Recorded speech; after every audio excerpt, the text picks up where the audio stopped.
La caution de 50 millions de FECFA et le parrainage citoyen exigé par le nouveau code électoral pourraient freiner la course à la présidentielle de certains candidats. Cela semble être le cas de Jean-Yves Dibopieux qui manifestait récemment son désir de briguer le fauteuil présidentiel. L'ancien secrétaire général de la Fédération estudiantine et scolaire de Côte d'Ivoire, FESI, s'insurge contre la caution de 50 millions et le parrainage des candidatures à l'élection présidentielle. En démocratie, il faut laisser le citoyen jouir de son droit en évitant de lui mettre les barrières, non plus sanitaires, mais politiques. Il faut laisser le peuple faire son devoir en choisissant la personne selon son aspiration. Depuis 10 ans, notre pays tend verticalement vers une plutocratie qui ne dit pas son nom, relève-t-il dans une déclaration. Pour le candidat, on veut faire de la politique une affaire des riches.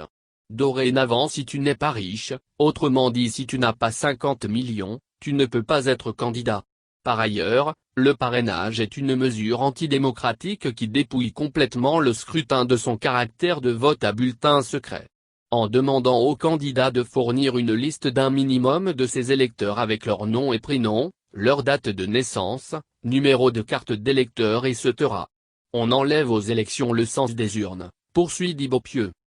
L'ancien syndicaliste se dit être d'autant inquiet et craint pour ce qu'il qualifie de flagrant recul de la démocratie dans notre pays.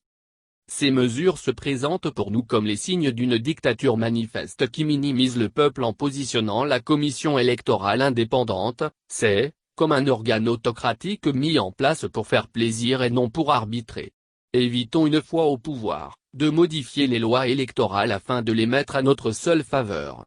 50 millions de caution par-ci, 1% de parrainage par région par-là, levons ces mesures barrières et confions tout le pouvoir au peuple afin que ces élections soient pour lui l'occasion de commander à son tour, conclut Jean-Yves Dibopieux.